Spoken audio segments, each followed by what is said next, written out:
Hi, I'm Dr. Sam King, Medicolegal Consultant with Medical Protection. For our very first podcast, we'll be looking at what MPS provides for our members and the value of being discretionary. I'm joined today by my colleague, Dr. Tim Cookson. He's another medico-legal consultant, and also Mr. Adam Holloway, partner at Wotton Kearney, our panel law firm. So welcome, Tim and Adam. Very grateful to have you here with me today. Hi, Sam. Thanks, Sam.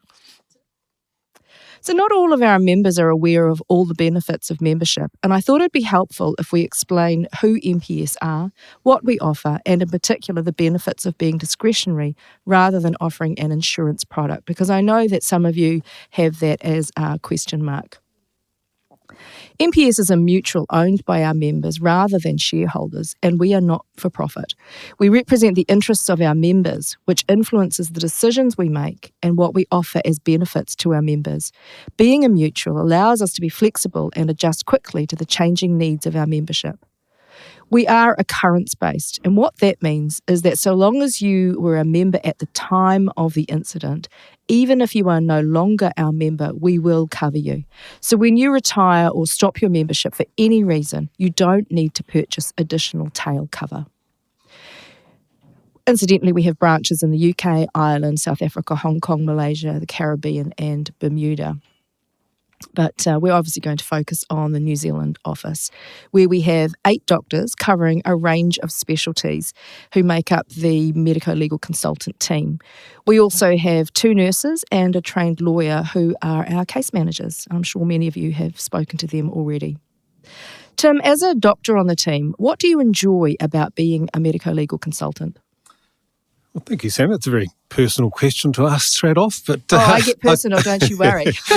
But given that I've been here for 17 years with medical protection, I guess I must have enjoyed some of it, otherwise I wouldn't still be here. Oh, look, it's a fascinating and very rewarding job. It fitted with my previous role as a GP, because as a GP you never knew what was going to happen next, what the next concern that you might be hearing about, and you had no way of predicting what was going to happen. And it's been exactly the same in medical protection as well. The different stories that we get, the range of kind of skills you have to bring to try and get a good outcome for our members. It's just absolutely fascinating work and rewarding as well. Many of the members who ring us who have had a complaint, particularly from the HDC, they're terrified. Often the first question is, am I going to be struck off as a result of this? And it's actually really rewarding to be able to say, actually, no, you're not going to be struck off. And actually, when I read what you've done, I don't think you've actually done anything wrong. You may have had a complaint, but I, don't think there's any issue with what you've done. And the number of, very grateful thanks we get from members it's actually very personally rewarding. So it is, isn't it? Yeah. And yeah. I really enjoy that. And I think I really like the fact that we are clinicians who are talking to clinicians, which means that we understand what it's like to work at the coalface. We understand the difficulties they face and also where vulnerabilities lie. Because when let's face it, when you go through a complaint, it's often impossible to be objective about the care that you've provided. And we see both ends, don't we, where we have doctors who believe that they've done nothing wrong and their care is perfectly fine. And we look at it and we think, actually, there's perhaps something you haven't done quite right here. And we get the opposite, where, as you say, people think, oh my gosh, this is terrible, I'm going to get struck off. And yet we're able to say, actually, your care was great. And I think that's one of the things that is really valuable as medico-legal consultants. And that's one of the things I really like as well. And you mentioned discretion right at the start of the introduction, and that's actually one of the beauties of working for MPS, is that I don't have to look up a list of things that I'm not allowed to talk about or go into. And so often it ends up that we're giving advice, and it might be general advice, it might be ethical advice, and all kinds of stuff that's not sort of strictly there in any kind of document that says you may or may not talk about this particular issue or look into it. Sure, there may be some limitations that come in later to the kind of things that we can assist with when it's getting very legalistic, and if we're talking court action, that kind of stuff. But for the majority of the work that we do, we're pretty much unlimited in terms of being able to give some sort of assistance to our members.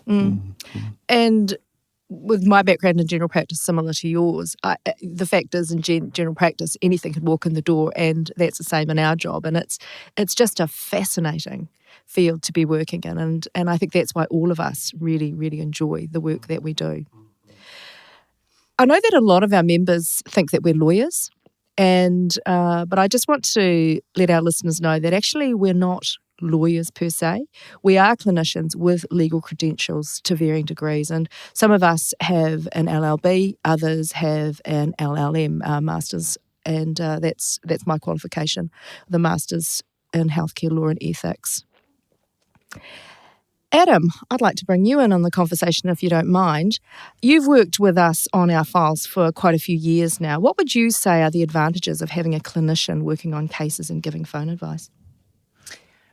I think it's a fantastic model of care, if I can borrow that phrase. And at risk of repeating some of what you and Tim have already said, my experience of working alongside the MPS team is that all the MLCs, they're very experienced, skilled, and in many, if not the majority of cases, will be able to provide really excellent on-the-spot and immediate advice without the need to refer on to another person, go to a legal team or build any delay into trying to answer that immediate worry or concern that someone might have phoned MPS with.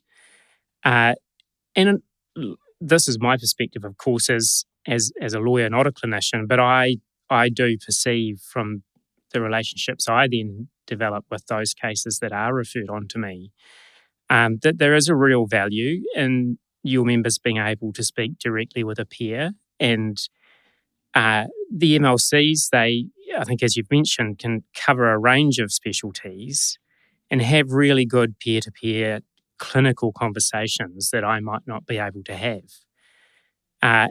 And when a case might progress in a more serious matter and it becomes one that is referred to the legal team, we can work seamlessly with you guys and have access to your clinical knowledge and experience, which is invaluable in terms of then being able to provide the best advice that we can to your members. And I think some of what I've just said goes beyond sort of solving the presenting problem as a lawyer, someone phoning me up with a strictly legal issue and trying to fix that for them. In this type of work, which is one of the reasons why I enjoy it so much, there's a very human aspect to the MPS work. And members who call for assistance, they can be distressed, they can be anxious. And I think that, I hope I'm okay at this too, but I think the MLCs are really good at addressing those non-legal concerns. So a long answer, but I think those are some of the advantages of running that model and having the MLCs there to provide that frontline advice. Thanks, Adam. I really enjoy the three-way relationship, that the way that we work with our members alongside you and your team at Wotton Kearney, that because I think the members get the best of both worlds, don't they? They get a clinician and that clinical view and the practical reality of what it's like to work as a doctor, along with the very legal view that we often need in a particular case. Yeah, and I think doctors and lawyers think in slightly different ways, so it's really useful to be able to put... I was trying to be really polite about it, Sam, but there you go. And so having both of those angles of view, if you like, on the particular case, really make sure that we're just not missing stuff that either side could easily miss if it was just one sort of field alone that was looking at it. No, I agree. And I think the other thing is that for our members, it's the MLCs who decide how a case ought to proceed and the best people to have on board. So we make those decisions about whether we will instruct a lawyer. And there are some cases where we're very aware that it's actually more appropriate that it's dealt with by us, the MLCs, and we only bring in the lawyers for certain cases where we know that their expertise is needed. And not only that, but there's such a breadth in our legal panel at Wotton Kearney and the barristers that we use that we can look at a case and think, actually, this is the lawyer that we want to assist us because this is their area of subspecialty, if you like. And I really like the fact that we've got such great depth in our legal team. And equally, too, there may be cases where, strictly speaking, a lawyer is not required, but actually you know from having dealt with the member that they've got a particular anxiety and that really to help them with the process as much as possible, having a lawyer as well is actually really useful for the member, even if it may not change how you manage the case, but it's that combined reassurance that can be really beneficial for some of our members. Adam, would you mind just telling our members or the listeners a little bit about your legal team? Yeah, absolutely. So I'm a partner at a law firm called Wotton Kearney, which is a specialist firm that does principally insurance work, so professional indemnity type work, and we have a large team that is working predominantly for MPS alongside the MLCs, assisting MPS's members. And the way that works is that when MPS needs to instruct a lawyer, or it'll be helpful to have a lawyer involved in the team, in the first instance, all of those instructions will come to us, and we then can represent the member as their lawyer as needed in whatever the problem requires. In some cases, Wotton Kearney will also be assisted by and have a secondary instruction on to a senior barrister, such as Matthew McClelland QC or Harry Wilkins QC, who we regularly work alongside for some matters where their assistance is appropriate. So in terms of the MPS team, it's comprised of 3 partners of the firm and then a range of junior lawyers at different levels of seniority. And I guess I can try and equate that we've got 3 consultants and then working underneath us some registrars, senior house officers and house surgeons. And together that team services the MPS work. But in every matter that comes across, there'll always be one of those partners who's responsible for the matter and overseeing the work that's done, even if in some cases we might have some other team members helping out as well. And the end result of all of that, and because of that now quite long-standing relationship that we have with MPS, Wotton Kearney has one of the biggest medico-legal teams in New Zealand and holds a degree of experience and expertise that's not easily matched by any other law firm in the country. I would agree. And what I really like too is that some of the members of your team are very experienced in the employment space. And for a lot of our members, their cases often touch on employment matters. And so I think we're always very concerned that the assistance that we provide our members doesn't cut across or disadvantage our members in the employment space, because those two things aren't necessarily they don't necessarily coincide. And so I really value the employment, the depth of employment experience that you've got on your team, as well as the medico-legal side. Thanks, Adam. There's one interesting kind of scenario that arises, isn't there, from the fact that you've kind of got 2 clients. You've both got the member and you've got MPS as a client. Are there situations that arise where there's actually a conflict in those roles between trying to look after the 2 clients who may have slightly different views? Look, that's not an uncommon arrangement. Lawyers work for insurers, and I know that you are a discretionary indemnifier and not an insurer. But nonetheless, the insurance industry has been around for hundreds of years, and that dynamic where lawyers will be instructed initially by an indemnifier to defend the indemnified or the insured person is a very familiar sort of relationship, and there are very well-worn ethical rules and ways in which we manage that. At its heart, though, is if you're instructed to represent someone in that relationship. So if you're instructed to represent an MPS member, you're there for them. They are your client, and you owe them all of the same obligations that we would owe any client who we're working for. Of course, part of their relationship with MPS is that MPS needs to be kept informed and involved in how the case is being managed and the decisions that are being made and what's happening.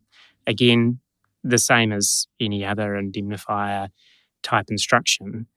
If we ever were in a situation where there was a conflict, then we would need to manage that, and very, very rarely might need to step away and get other lawyers involved. I mean, that does happen from time to lawyers, where we find ourselves in one of those tripartite relationship where we can't faithfully do the absolute best for the insured person or the indemnified person without also remaining faithful to the indemnifier who's paying our bills. And in that situation, we need to step away. But that's something that, as I said, it's not unfamiliar to us. But what members, I think, should take away from that is, while there is, of course, another person in the room, MPS, and it's MPS who's paying our bills, we are the member's lawyer. We are there to do the best that we possibly can for them.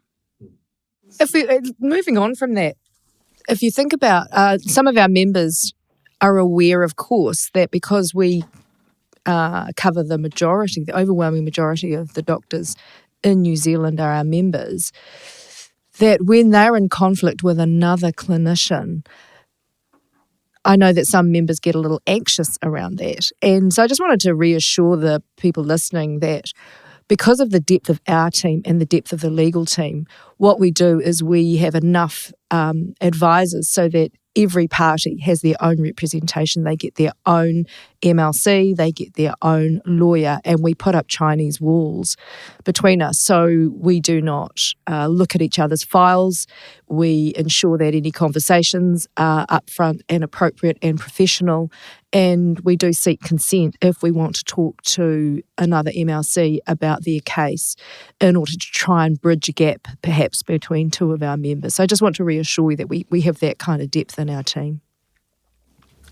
So there's one other thing that I didn't mention when you asked about my enjoyment of the job, and one of it is actually working for an organisation that is a not-for-profit organisation, and that's actually really important. You know, I don't have shareholders that I'm worried about whether they're going to get a decent dividend at the end of the year. You know, we can solely focus on, providing a really good service rather than having that, well, I've got to be careful of how much I do because it might cost a bit much and therefore that's going to be a problem for the organisation. And the MPS has got a lot of fiscal kind of demands on it, and one of the issues for the organisation as a whole is its need to forward plan, and that is that there will be costs that occur in 10, 15, 20 years or more for the organisation that it has to take into account today in its calculations. So let's move on and just talk about this, the fact that we are discretionary. I'm just going to ask this of you, Tim. How does our discretion work? In other words, how do we make decisions to assist? I've always taken it sort of from a philosophy of that I have a bias to assist, so that if any scenario comes across my desk, I'm looking at ways that I can assist rather than ways that I can avoid assisting and getting out of it.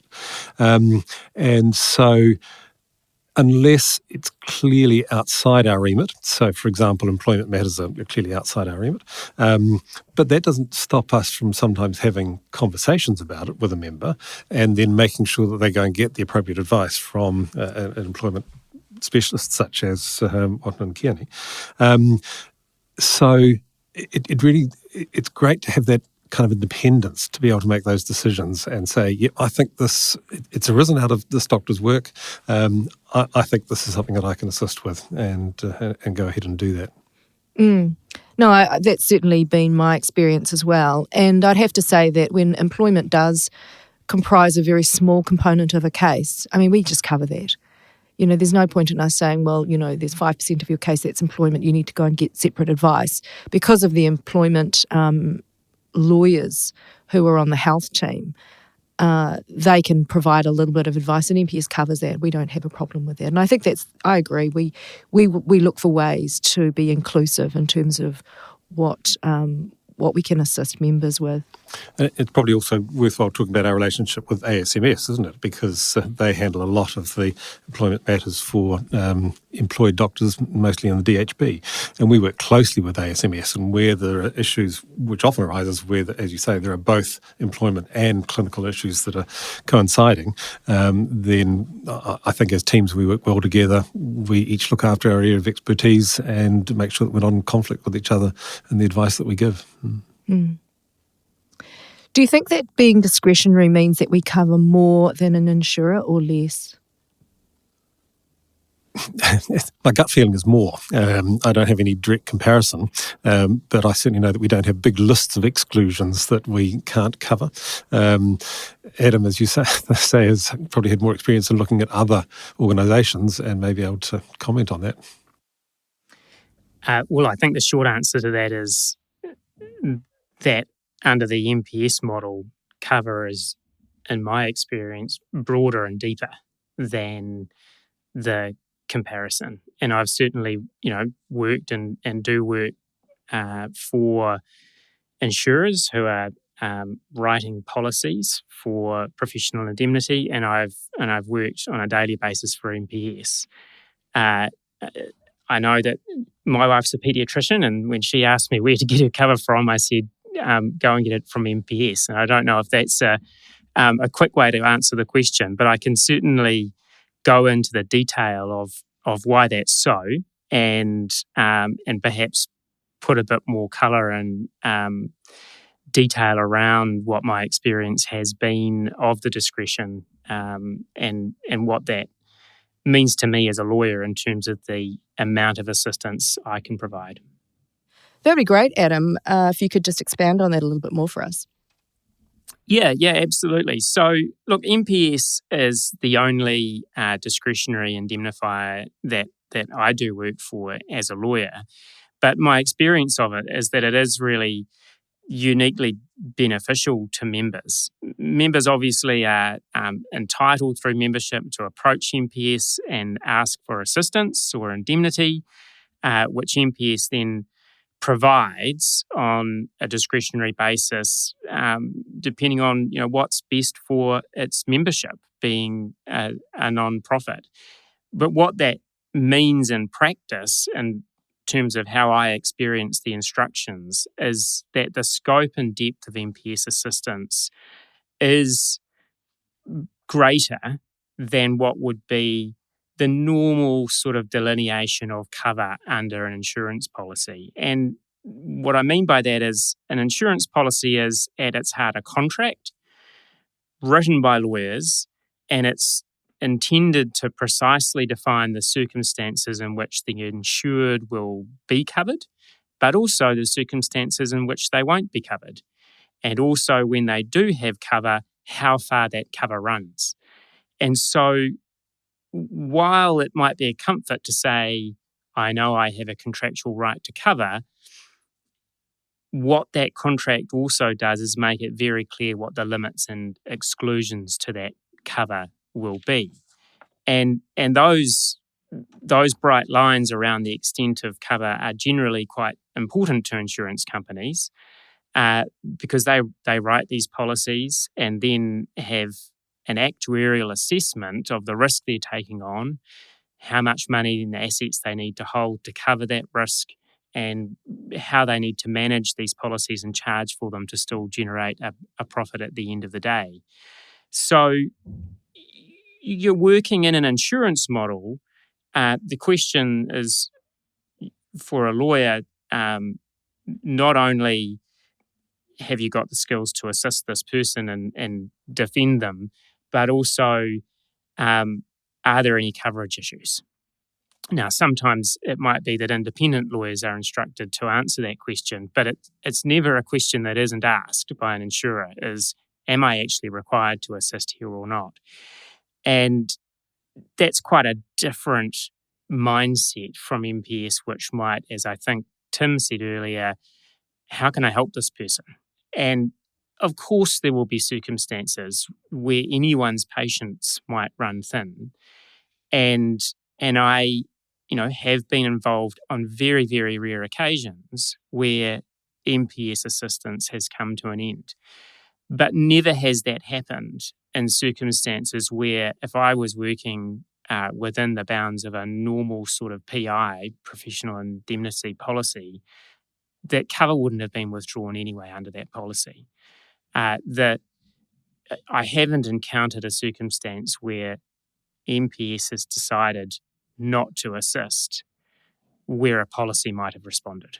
So the overlap is complete, and then above and beyond, the sorts of things which I'm given the latitude to then do for members become broader. The instruction isn't, here's this legal problem, solve this and report back to me regularly on how much it's costing you. I work with Sam and Tim almost on a daily basis, and the conversation is more along the lines of, we think this member needs a lawyer, can you please help them? And that's where the conversation starts, and we go from there. I think very rightly you brought up the fact that our discretion is not limitless. And certainly we've had examples in the past where a particular member has wanted to go further, say with a court case, and we've had advice. And what happens in these situations is not only do we get the lawyer who's been involved with the case, but often one of the other lawyers or one of the barristers, independent barristers, to look at the case and say, what are the realistic chances of success here if we go to court? And where the decision is generally, no, actually, this really has no chance of success, then we're likely to make the decision at that point, no, we're no longer going to assist with that part of the process. We may still be assisting with other parts, but not with that part. We've also had times where a member has gone ahead anyway and unexpectedly has won the court case. And in that situation, we've reconsidered the costs that they've incurred and looked at whether we should pay those. Correct me if I'm wrong, but insurance cover usually has a ceiling to the assistance. So would they normally put a monetary value on that? Look, it completely depends on the policy. So you generally with a professional indemnity policy, if it includes defence against disciplinary matters, that might not have a ceiling to it in terms of the cost of that assistance, but there would be almost certainly a limit in terms of built in somewhere in the policy in terms of damages. If a insured was to be sued for money for some reason, and I know that in our jurisdiction, thankfully, that's not very common for doctors, but an insurance policy would say, look, if you are being sued in negligence for damages, then we'll cover those up to a maximum of X, Y, Z. Mm. Whereas for MPS, we have no limits in terms of the costs of cases, and certainly some of the cases that I have been involved in have involved very large sums of money, just not just for the legal costs alone, which I'm sorry, Adam, but you guys do know how to charge, and but also for damages. And so we have no limitation on that, which I think is really beneficial to our members. Thank you for that, Adam. Tim, we've developed a new product for private practices, both for general practice and for other specialties as well who work in private. Would you mind just explaining what it is and why we produce this package and why it's important for our members? Yes, so practice membership is the new package, and it arose because although mostly our members are individual clinicians, not just doctors but other clinicians as well, but often we were seeing situations where the issue had arisen not out of anything that that individual had done, but by someone else on the team who was non-clinical. And a classic example would be a receptionist, say, who breached privacy, released information to someone which shouldn't have been released.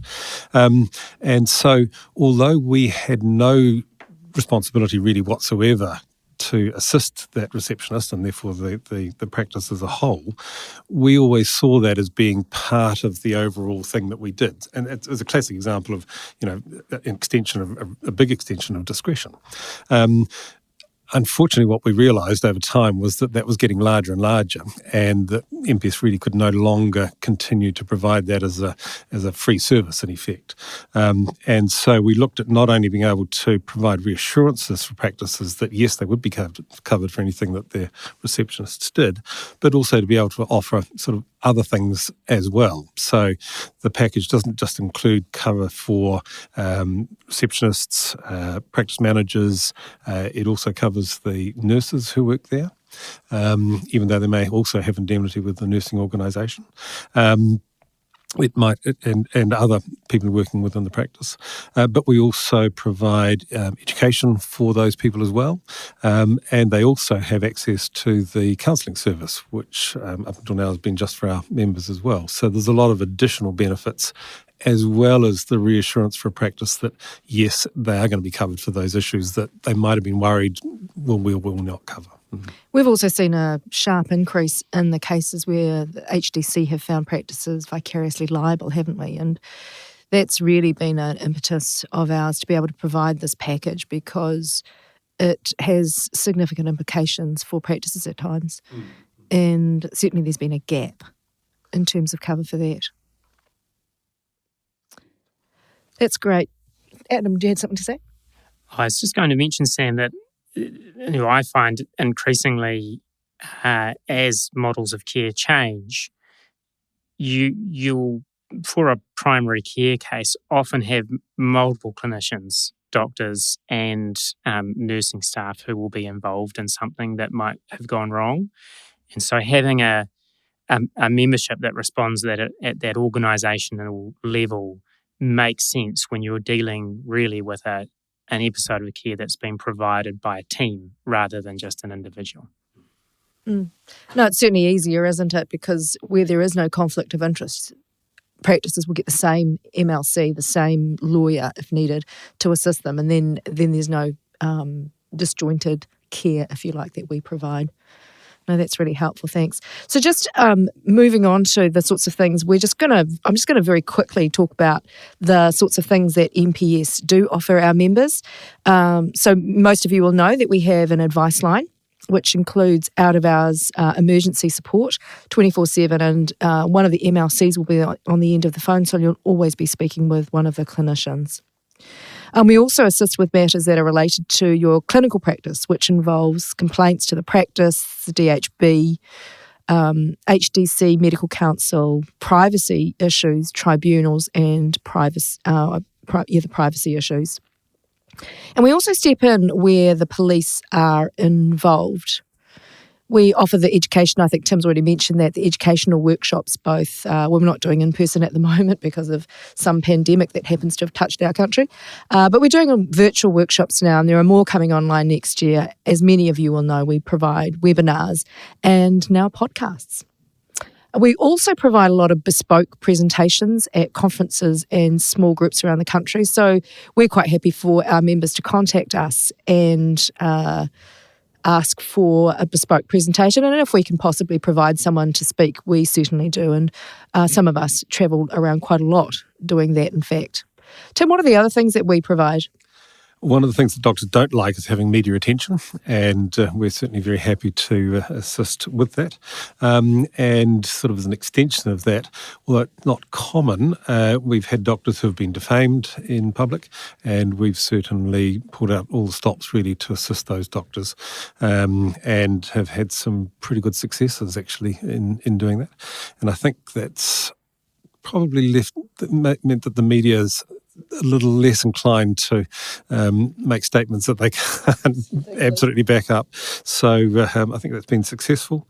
The counselling service is something that's now been running for over 15 years. It's provided by clinical psychologists who've got an understanding of the pressures of working in medicine, and that's been an increasingly used service.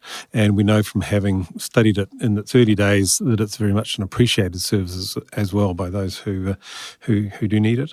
And then we've got other things such as Casebook. I know that opening Casebook is often associated with a big surge of adrenaline for many doctors, and they do that. But we also get the feedback that of the magazines that people get, that is the one that's most commonly read and read It's from gripping cover to reading. cover. Yeah, sometimes gripping all the wrong bits. So, yes. That's great. Well, thank you, Tim, and thank you, Adam, for joining me today and sharing your knowledge and experience. And thank you for our listeners for listening to this podcast. I hope it's been helpful just to let you know what it is that medical protection do and the benefits that we provide. We look forward to catching up with you in our next podcast. If you like the Medical Protection Podcast, please subscribe and leave a review. We'll see you soon.